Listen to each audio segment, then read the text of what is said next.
So, for example, the statement in session 1 is, I choose to experience this moment. Now, if I really allow myself to be with that, and I repeat that to myself, I choose to experience this moment, I choose to experience this moment, what's going to happen is the opposite, okay? Because if I want peace, the fact is the whole world is at peace. I don't know if you noticed. We live in a world that's full of peace. Just remove all the drama and you'll see the beautiful peace that's already here. Peace doesn't have to be made. Walk in the forest over there, it's at peace. Unless, of course, you take your drama in there, then there's no peace. So peace doesn't have to be created or made. Peace is given. Nor does the present moment have to be created. And we don't really have to choose to enter it because we're in it all the time, whether we're aware of it or not. So when I say I choose to experience this moment, what's going to happen is I'm going to become aware of where I'm unable to experience this moment. Because it's those things that are stealing my attention from the moment that's happening. So if I authentically want peace, if I'm sincere about entering peace, then my first experience is going to be that of awareness of chaos. If I really ask for peace, I'm heading for chaos, because it's the chaos that's hiding the peace from me that's already there, and I need to resolve that chaos. I need to integrate it. So these affirmations that we use, these presence activation statements, cause the opposite of what they say.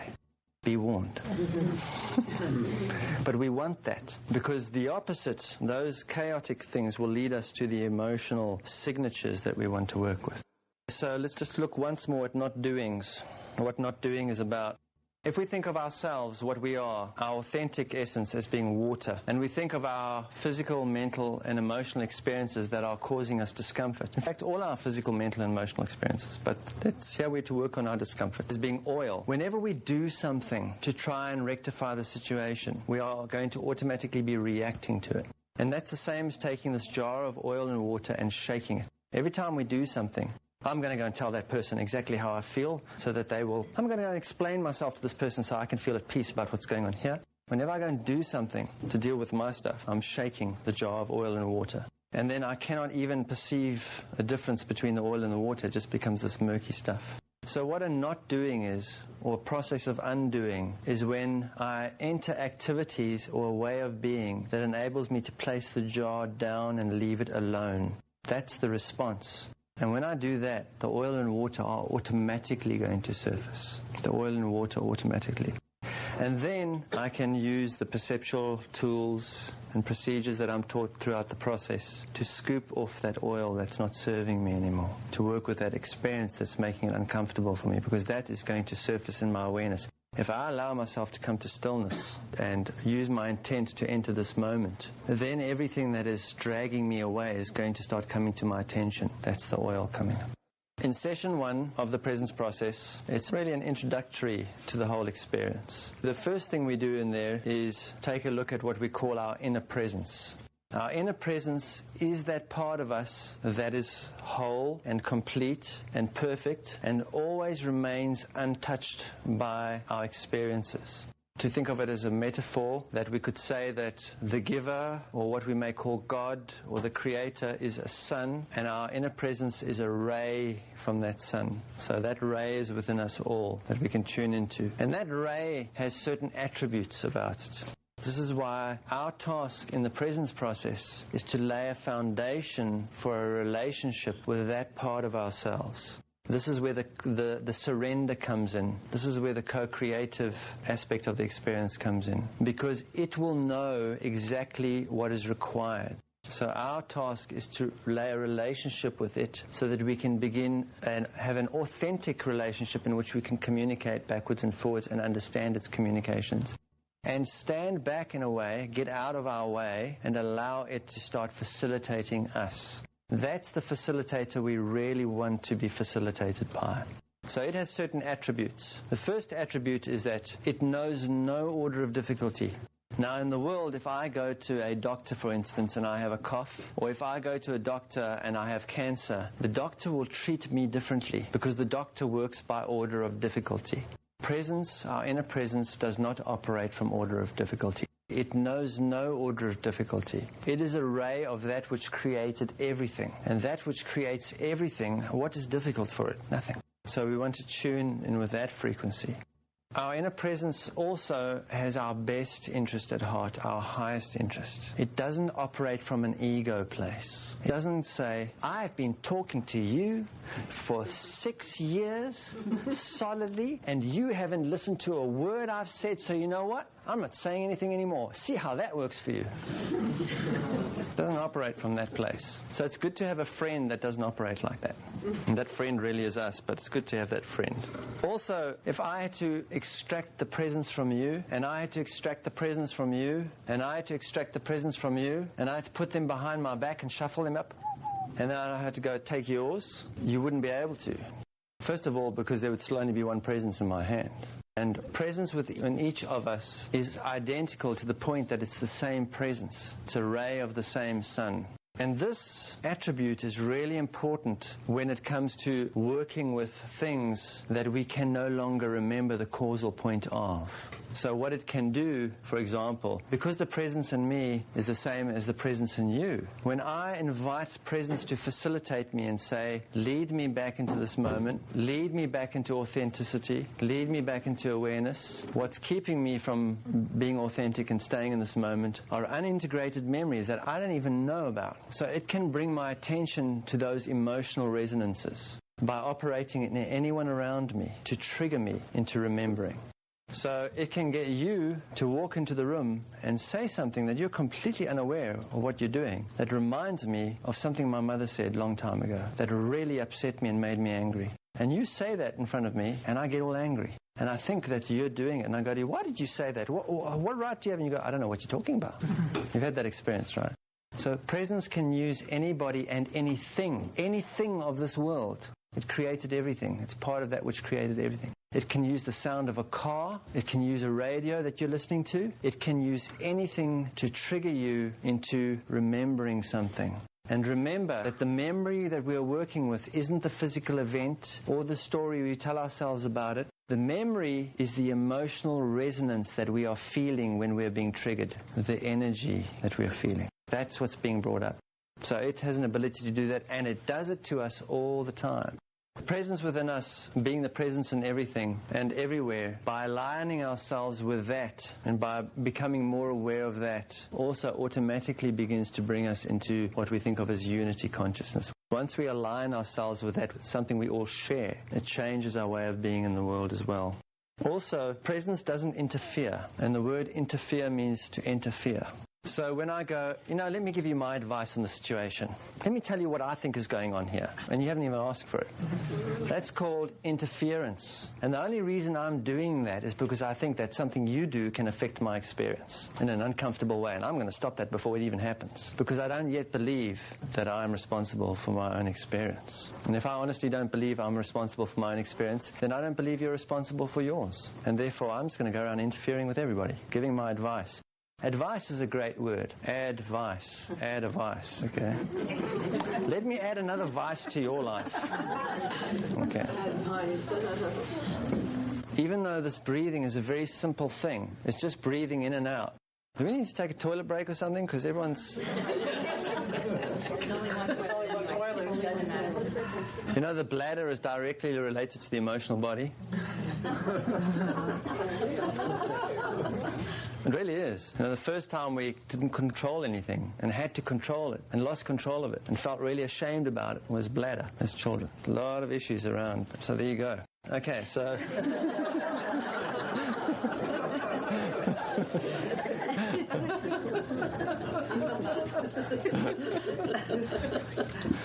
Made us pissed off as children.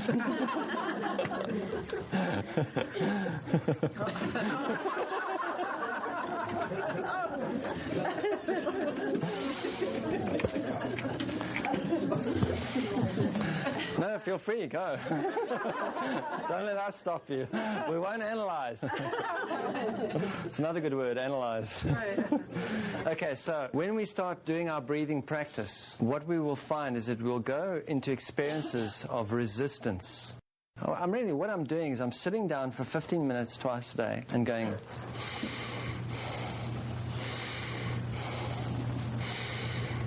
But you know what? I will find a lot of things I need to do before that.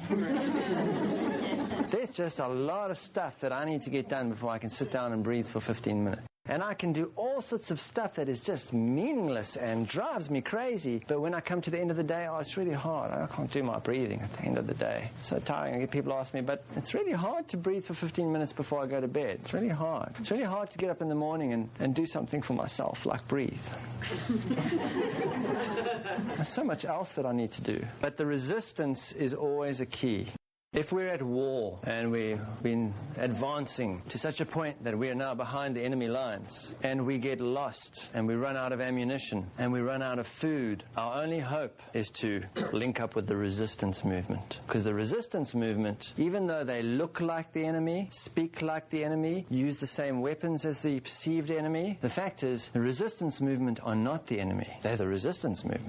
And they have stashes of food all over the place, stashes of ammo, safe places to hide. And they know, mainly what they know is how to get us back to our safe territory. So whenever we're doing emotional or processing work, any of this sort of work, and resistance comes up, well, join up with that resistance movement and head right in that direction. You know you're on the right track. When the resistance comes up, we are on the right track. It's one of the signs. One of the reasons that breathing twice a day is challenging for us because it may well be the first thing we've ever done for ourselves in our whole life. Now we think we're doing stuff for ourselves. No, I got myself a gym membership, really. I go to gym. But take away all the people in your life and you'll find there's no reason to go to gym, huh? There's no one to look good for anymore. So a lot of our behavior is reactive. We're doing it because of somebody else or some external thing that is supporting that. You take that external support away and we don't have the will to do it because we've never developed our will, our personal will. I brushed my teeth because I was told to. I ate my food because I was told to. I bought the clothes that were given to me, or I wore the clothes that were bought for me and chosen for me. Everything was being done from the outside. So I never learned to develop the muscles of doing something from the inside. So what I do is now I'm going to do this breathing, right? Because I want to do this for myself. So I sit down and I do the breathing. But there's something missing. So it's hard for me to keep going and I struggle with it. And you know what's really missing? There's no one to come up and go, hey, good breathing. Great. I love that last turn in the last 5 minutes. Good form there. Okay. There's no one to do that. Because if you go to somebody and go, walk into the office, I did my breathing this morning. And they go, okay. Have you seen the counselor about that? And if you tell people, I'm doing this great course. What is it? Breathing. You're not doing that already? So the universe is not going to support you in this work. It's going to mock you when you try and look for support. Because the whole thing about this work is, it's about emotionally growing up. And emotionally growing up is about learning how to give to myself what it is I've been seeking from the world. And you can bet that presence is not going to let you get away with one bit. Every time you run looking for validation for doing this work, which is an addiction, for acknowledgement, someone will say something really to you that will make you feel ridiculous. You're doing your breathing, really. Well. So when you look for that, you will find out how that works. So the resistance comes because nobody is there in the morning watching me breathe. And never do your breathing in front of somebody else. This is our inner work. It's like the best when you see someone meditating in front of other people. Look at me in my divine posture. One with the universe. And what was that thing I was supposed to be doing at the office? What is that thing that person said? Oh yeah, I'm one with the universe. Look at me. Okay, we don't want to get into that. That's our inner work. The breathing technique itself is very simple. It's so simple that it's hard for us to get it because we're so used to going and breathing. Okay, this is the breathing course. Whatever the things we do when we go into breathing stuff. But what we really want to do with this is breathe normally, which is a new experience for many of us. But it's about the connection between the in-breath and the out-breath, about not pausing between the in-breath and the out-breath. And it's advised that we only breathe through our nose. In through the nose, out through the nose. Because a different amount of oxygen goes in through the nose, then goes in through the mouth. So if I breathe in through my nose and out through my mouth, there's going to be eventually an imbalance happening. If I breathe in through my mouth and out through my nose, there's going to be an imbalance happening. So I want to stay in a balanced place. And it's very simple. The breathing is just like this.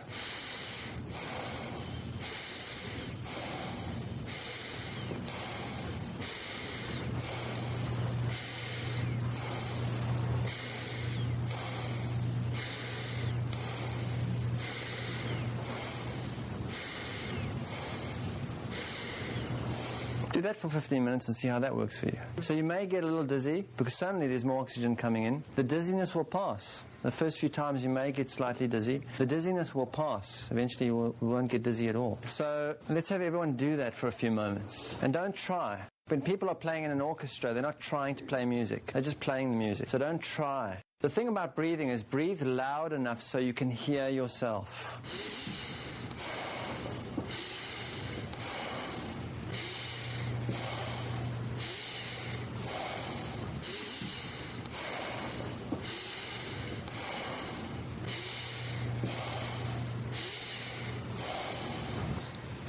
Often we struggle with breathing too because we're looking for an experience. I've been breathing, I don't have any experience. I don't have an experience. The breathing is not the experience. Our life is the experience. This is a tool to enhance our life experience. So don't go towards the breathing expecting to have an experience. We only do that when we're uncomfortable in our own life experience and looking for a way out of that. It's a practice. Every moment that we are connecting our breathing is a moment that we are anchoring ourselves in the domain of our inner presence. And it knows no order of difficulty, and it begins to work on us immediately. It's a causal practice. Because it's a causal practice, it's making adjustments in our emotional body. And until we have emotional body awareness, we may not understand what those adjustments are initially, but we will see the effect of them in our life experience. So in the book, it's suggested that after we do our 15 minutes breathing, that we sit for a few moments in the quietness and the stillness. And this is a very important part of it. There's a trinity that makes up our experience of this world that we're in. And the trinity is movement, sound, and form. Movement, sound, and form. And what we do is that we are continually attaching our attention to movement, sound, and form all day. That's what we do.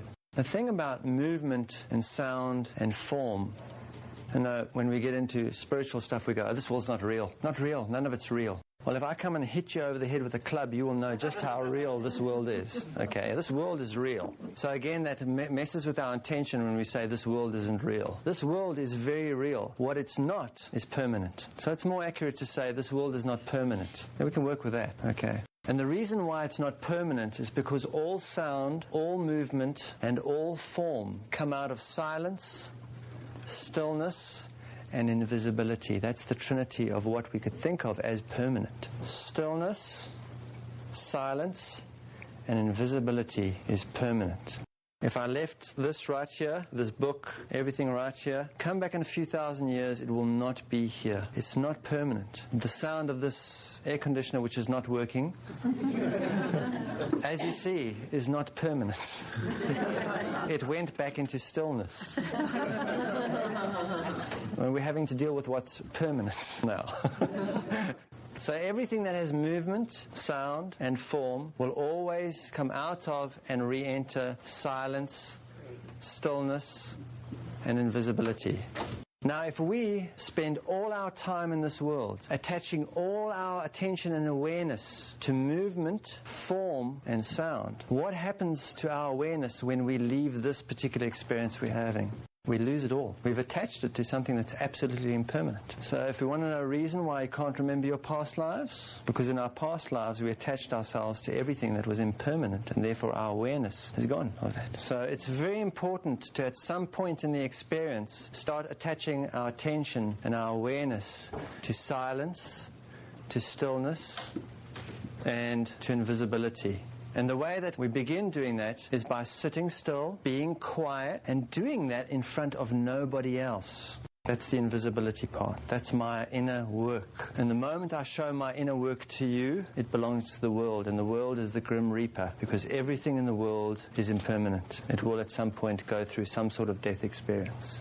So when I sit after my breathing for just a few minutes and in the silence, in the stillness, on my own, I'm starting to develop a relationship with that which is permanent, with that which is real. And because I have no relationship with that, it has no meaning to me initially. I have no even way of gauging that, because the world doesn't support such a relationship. The world will only support a relationship with that which is impermanent. That's the world's job. In other words, if we're going to have a relationship with what's real, that must come from ourselves too, just like emotional growth. And that is the authentic purpose of what we call meditation. Meditation, in the Christian text, it speaks about the rock and the sand. Are you building your house on rock or are you building your house on sand? Because sand is everything that will be washed away by the winds and tides of time. The rock is that which is permanent. And the doorway to the rock is silence, stillness, and invisibility. Don't even show your right hand what your left hand is doing if you're doing inner work. In other words, don't show the world your stuff when you're doing that. That's between you and yourself and whatever your creator is.